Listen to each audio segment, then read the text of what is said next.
இல்ல நண்பா, வார்த்தையை சொல்லி சொல்லி தானே என்ன கட்டிப்போம். என்ன நண்பா இப்படி பேசிட்ட? படத்துக்கு தகுந்த மாதிரியே வந்து வச்சுருக்காங்க. பட் ஆனால் இன்னும் இதுக்கு ஏதாவது வேறு ஏதாவது பேர் வச்சுருக்கலாம். ஆனால் இந்த படம் வந்து சசிகுமார் ரொம்ப நல்லா நடிச்சிருக்காரு. நம்ம அயோத்திக்கு அப்புறமேட்டு அவர்கிட்ட ஒரு குட் ஆக்டிங் ஸ்கில், டேரக்டர்லேருந்து ஆக்டராக வந்து ஒரு மாதிரி பண்ணுவாங்கள்ல, அதெல்லாம் ரொம்ப சூப்பராக பண்ணிக்கிறாரு. நம்ம சசிகுமார் அண்ணன் நடித்த மயிலாட் படம் வந்து பார்த்துட்டு வந்திருக்கேன். இந்த படத்தோட ரிவ்யூ ஸ்டார்ட் பண்ணுறதுக்கு முன்னாடி ஒன்லைனில் சொல்லிடுறேன். கொஞ்சம் வருஷத்துக்கு முன்னாடி, கொஞ்சம் வருஷம்லாம் இல்லை, போன வருஷமோ இல்லை அதுக்கு போன வருஷமோ கிட்னி திருட்டு அப்படின்ற ஒரு விஷயம் வந்து போயிட்டே இருந்துச்சு. அந்த ஒரு விஷயத்த ஒரு மையமாக வச்சு தான் இந்த படத்தை வந்து எடுத்திருக்காங்க. இந்த படம் வந்து சக்ஸஸ்ஃபுல்லாக எடுத்து ரிலீஸ் பண்ணியிருக்காங்க. அதுக்கே வந்து அப்ரிஷியேட் பண்ணணும். பட் எடுத்த விஷயம் வந்து ஃபுல்ஃபில்லாக சொல்லியிருக்காங்களா அப்படின்னு கேட்டால் கொஞ்சம் வந்து சொதப்பலாக தான் சொல்லியிருக்காங்க. ஏன்னா மயிலாட் படம் வந்து ஃபஸ்ட்டு ஒரு டேரக்டர் பற்றி சொல்லணும்னா, ஒரு மோஸ்ட்லி எடுக்கிறது சோசியல் சர்வீஸ் தான், சோசியல் மெசேஜ் சொல்லிடுவார். அப்படி வந்து பார்த்தா நம்ம ஜோக்கரு, ஜிப்சி, ஜப்பான் நிறையா படம் எடுத்திருக்காரு. இதுலேயும் ஒரு கருத்து ஊசி போட்டிருக்காரு. பட் இருந்தாலும் ஃபஸ்ட் ஹாஃப் இருந்த அளவுக்கு செகண்ட் ஹாஃப் வந்து அவ்வளோ இன்ட்ரெஸ்ட்டாக போகலை. மேபி சோபி லேக். இதில் கொஞ்சம் நம்ம ஜோக்கர் படத்தில் வந்த அந்த ஹீரோ மாதிரி இன்னசென்ட்டாக பண்ணி வச்சிருக்காரு. அந்த ஜோக்கர் படத்தில் நடித்த குரு சோமசுந்தரம் அவரும் இந்த படத்தில் நடிச்சிருக்காரு. அவருக்குன்னு ஒரு நல்ல கேரக்டர் கொடுத்துருக்காரு இந்த டேரக்டர். ஏன்னா அதுக்கு முன்னாடி ஜோக்கர், ஜிப்சி இந்த மாதிரி படங்கள் எடுத்த டேரக்டர் தான் இந்த படமும். அவர் தான் இந்த படத்தை எடுத்தாரான்னு நான் நிறைய இடத்துல யோசிக்க வேண்டியதாக. ஏன்னா செகண்ட் ஹாஃப் பார்க்கும்போது அவர் எடுத்த மாதிரி தெரில. ஒரு மாதிரி நமக்கு ஸ்லோ பேஸ்டாக, ரொம்ப ஸ்லோ பேஸ்டாக நம்ம டாக்குமெண்ட்ரி மாதிரி போயிடுச்சு.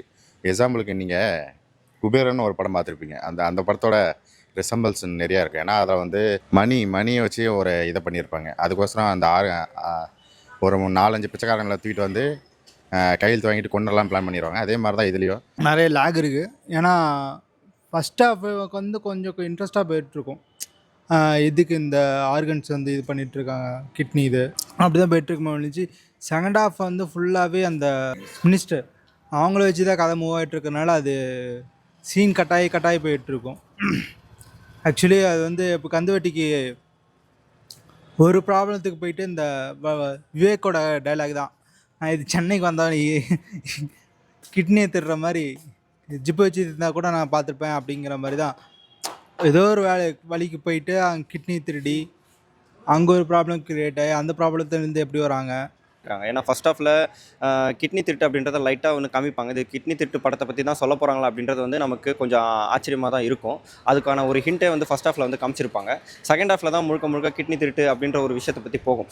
இந்த விஷயத்தில் எங்கே சொதப்பிருப்பாங்கன்னா, ஃபர்ஸ்ட் ஹாஃப்லேயும் சொதப்பிருப்பாங்க, கொஞ்சம் செகண்ட் ஹாஃப்லேயும் சொதப்பிருப்பாங்க. ஃபர்ஸ்ட் ஹாஃபில் வந்து என்ன சொதப்பிருப்பாங்கன்னா, படம் வந்து சொல்ல வேண்டிய விஷயத்துக்கு சொல்லாமல் எங்கெங்கேயோ போயிட்டு எங்கெங்கேயோ திக்கி திணறி அப்படின்ற மாதிரி எடுத்துகிட்டு போய் நிப்பாட்டின மாதிரின்றது இருக்கும்.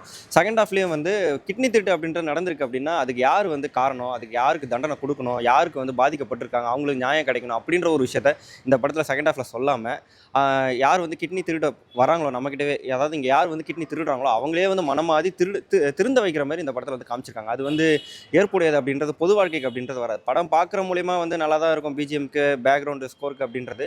பட் பொது வாழ்க்கைன்னு வரும்போது இல்லை பொதுவாக சோஷியல் அவேர்னஸ்ன்ற ஒரு படம் எடுக்கும்போது வந்து பொதுவாக ஜனங்கள் வந்து அந்த மாதிரி ஏற்றுக்க மாட்டாங்க. ஆர்கன்ஸை வந்து கொண்டு வந்து கொடுத்துட்டு அதுக்கப்புறமேட்டு அவங்கள முடிச்சு காட்டிடலாம், இல்லைனா வடக்கன்ஸ் மாதிரி போட்டு தள்ளிடலாம் அப்படின்னு சொல்கிற மாதிரி தான் பிளான் பண்ணியிருப்பாங்க. பட் ஆனால் அந்த பிளான்ஸ்லாம் அவருக்கு முன்னாடியே தெரிஞ்சு அவர் தப்பிச்சு போய், அதே மாதிரி தான் நம்ம குபேரனில் எப்படி அந்த தப்பிச்சு போய் அதுக்கப்புறமேட்டு வந்து ஹெல்ப் பண்ணுவாரோ அதே மாதிரி தான் இந்த படங்கள்லேயும் இருக்குது. அது 2 ரெசம்பிள்ஸும் ஒரே மாதிரி தான் இருக்குது. இன்னும் நல்லா பண்ணியிருக்கலான்னு மட்டும் தான் யோசிக்க தோணும். ஏன்னா செகண்ட் ஹாஃப் பார்க்கும்போது அவ்வளோ டல்லாக இருக்குது. அதுக்கப்புறமேட்டு கிளைமாக்ஸ் கொஞ்சம் பரவாயில்ல. நம்ம இதுதான் நடக்கும், எப்படியும் அவங்க வந்துடுவாங்க, வந்து காப்பாற்றிடுவாங்கன்னு தெரியும். அது வந்து நம்ம முன்னாடியே ப்ரிடிக்ட் பண்ணுற மாதிரி தான் இருக்குது. திருப்பி எப்படி ஒரு ப்ராப்ளத்துக்குள்ளே திருப்பி புதுசாக உள்ளே போகிறாங்க. அதுதான் இதில் வந்துட்டு நம்ம குடும்பஸ்தன் நவீனோட மாமா நல்லாவே ஆக்ட் பண்ணியிருந்தார். அப்புறம் அந்த 3 BHKல சித்தார்த்தோட ஒய்ஃப் வரவங்களும் நல்லா ஆக்ட் பண்ணியிருந்தாங்க. அயோத்திக்கு அப்புறம் ஒரு சோசியல் மெசேஜ், ஏன்னா அயோத்தி மாதிரி வரும்னு ட்ரை பண்ணியிருக்காங்க. பட் அந்தளவுக்கு இது ரீச் ஆகலை. ஏன்னா ரொம்ப லேக் ஆகுது, கொஞ்சம் அப்படியே கண் சொக்கிற மாதிரி தான் வரும். ஏன்னா மதிய ஷோ தான் பார்த்தது, அந்தளவுக்கு இல்லை.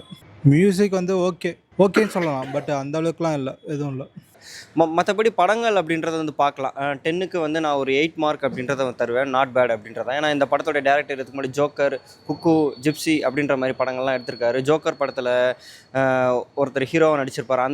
அவர் வந்து இந்த படத்தில் வந்து அவரோட பேர் வந்து சோமசுந்தரம் அப்படின்னு நினைக்கிறேன், குரு சோமசுந்தரம். அவர் வந்து இந்த படத்தில் ஒரு நல்ல ரோல் வந்து நடிச்சிருப்பார்.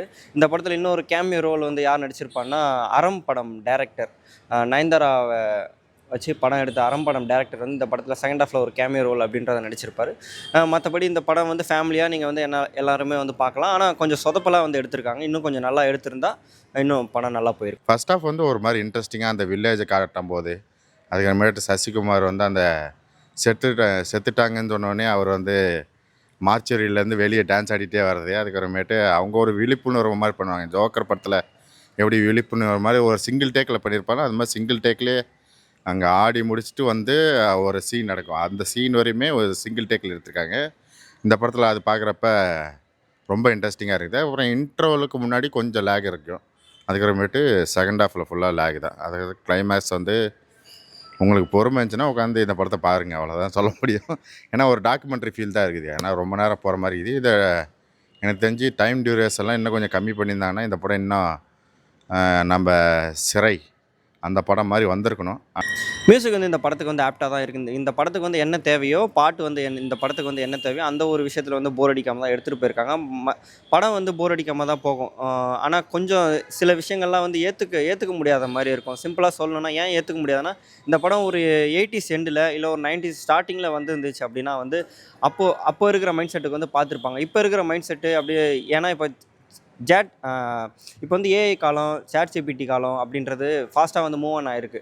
ஸோ இந்த மாதிரி விஷயத்தில் ஒரு சரியான ஒரு விஷயத்தில் வந்து சொல்ல வந்ததை வந்து திணறிருக்கிறாங்களோ அப்படின்றது வந்து என்னோட ஒப்பீனியனாக இருக்குது. ஓவராலாக படம் பார்க்கலாம். எப்படியெல்லாம் மக்கள் ஏமாறுறாங்க, எப்படிலாம் ஒரு பெரிய இடத்துல இருக்கவங்க வந்து மக்களை யூஸ் பண்ணிக்கிறாங்க அப்படிங்கிற ஒரு சோசியல் மெசேஜ் ஒன்று கொடுத்துருக்காங்க. யாருமே அந்த ஆர்கன்ஸ் வந்து அது வந்து மெயின் சொல்லுவாங்கல்ல, அந்த மாதிரி உங்களோட ஆர்கன்ஸ் வந்து யாருக்கும் கொடுக்காதீங்க திருட்டுத்தனமா. ஏன்னா அது வந்து ஒரு போன வருஷம் 2 வருஷத்துக்கு முன்னாடி நடந்த மாதிரி சொல்லியிருக்காங்க, ரியல் இன்சிடென்ட் மாதிரி. பட் அது எனக்கு தெரியல. பட் இருந்தாலும் நல்ல சோசியல் மெசேஜ். அந்த மாதிரி வரல. அந்த மாதிரி வந்தது தான் நல்லா இருந்திருக்கும். அப்புறம் இந்த படத்தோட மியூசிக் டைரக்டர் வந்து அவரால் என்ன முடியுமோ அதை போட்டு வச்சுருக்காரு. அது மியூசிக் அதுக்கு முன்னாடி எந்த படத்துக்கு போட்டிருக்கான்னு தெரில. நம்ம செக் பண்ணிவிட்டு அதுக்கப்புறமேட்டு சொல்லலாம் தான். அதனால் ஓவராலாக பார்க்கும்போது இந்த படம் வந்து ஒன் டைம் வாட்சபிள் தான். ரேட்டிங் வந்து இந்த படத்துக்கு வந்து 10க்கு 5.6 தருவேன். அவரோட நடிப்பு வந்து பிரமாதம். எப்பயுமே வந்து பாரி வள்ளல் அப்படின்ற மாதிரி தான் அவரோட ரோல் அப்படின்றது இருக்கும். அதுவும் இந்த படத்தில் வள்ளலாரை பற்றி வந்து பேசியிருப்பாங்க. வாடிய பயிரை கண்ட போதெல்லாம் வாடினேன் அப்படின்றது தான் அவருடைய அந்த லைனை கேட்டாலே வந்து வள்ளலார் அப்படின்றது தான் ஞாபகம் வரும். ஸோ அந்த விஷயத்தில் அந்த ரோலுக்கு வந்து சசிகுமார் அவர்கள் வந்து இந்த ரொம்ப ஆப்டாக வந்து இந்த படத்தில் நடிச்சிருக்காரு. அவரோட ரோல் எப்போதும் போகிறது தான், வள்ளல் மாதிரி வாரி கொடுப்பேன் அப்படின்ற மாதிரி எல்லாரையும் மன்னிச்சு விடுவேன் அப்படின்ற மாதிரி தான் நடந்திருக்காரு. ஆனால் இந்த படத்தில் அது செட் ஆகுமா அப்படின்றது கேட்டால் இது வந்து சாதாரணமான விஷயத்துக்கு வந்து செட் ஆகும். கிட்னி திருட்டு அப்படின்றது ரொம்ப மோசமான ஒரு முறைகேடு, அந்த ஒரு விஷயத்துக்கு வந்து செட் ஆகாது. மயிலாடுன்றது பொருந்திருக்கும். காரணம் ஏன்னா செகண்ட் ஹாஃப் வந்து இந்த விஷயத்தை வந்து கோர்ட்டுக்கு வந்து எடுத்துகிட்டு போயிருப்பாங்க. கோர்ட்டுக்கு எடுத்துகிட்டு போனதுனால மயிலாட் அப்படின்ற மாதிரி வந்து ஒரு சின்ன ஒரு விஷயம் வந்து பொருந்தும். சசிகுமார் வந்து அந்த அயோத்தியை பார்த்ததுக்கும் இப்போ பார்க்கறதுக்கும் டிஃப்ரெண்ட் கேரக்டர், டிஃப்ரெண்ட் ஜோனல். இதில் வந்து பார்த்திங்கன்னா ஒரு அப்பாவியான ஒரு ஜோனல்லே இருந்திருக்காரு. ஒரு தத்து குழந்தை அந்த மாதிரி ஜோனில் தான் இருந்தார். அவங்கள வெளி உலகம் தெரியாத ஆக்களை பிடிச்சி அறுத்துட்டு போகிறது தான் படத்தோட லைன். ஓவராலாக ரேட்டிங் பார்த்தா நான் 5 கொடுப்பேன். ஆமாம். கிட்னி திருட்டு அப்படின்றத பற்றியும் அதுக்கப்புறம் இல்லாமல் கொஞ்சம் வைலன்ஸ் அப்படின்ற மாதிரிலாம் இருக்கும். வயிற்ற கிழிச்சி அப்படின்ற மாதிரி ஓப்பனாக வந்து காமிச்சிருக்க மாட்டாங்க. டைலாக்ஸ்லாம் கொஞ்சம் அப்படின்ற மாதிரி இருக்கும். கொஞ்சம் டைலாக்ஸ் வந்து கொஞ்சம் ராவாக வந்து கொடுத்துருப்பாங்க. அதுக்காக வந்து 13+ அப்படின்றது கொடுத்துருக்காங்க. படங்கள் வந்து ஏற்கனவே சென்சார் போர்டில் சில விஷயங்கள் வந்து மியூட் பண்ணியிருப்பாங்கன்னு நினைக்கிறேன். சில விஷயம்லாம் மியூட் பண்ணுறாங்க. அதுவும் இந்த படம் வந்து பார்க்கும்போது விஜய்க்கு சாதகமாக அமைஞ்சிருமோ அப்படின்ற மாதிரி தான் இருக்குது. ஏன்னா இந்த படத்தில் ஒரு போஸ்டர் ஒன்று ஒட்டுவாங்க. அந்த போஸ்டரில் லாஸ்ட் வரியில் வந்து ஜனநாயகம் அப்படின்னு பார்க்கும்போது தேட்டருக்குள்ளேயும் சொல்கிறாங்க, எங்கே பார்த்தாலும் ஜனநாயகனாக இருக்குது அப்படின்ற மாதிரி.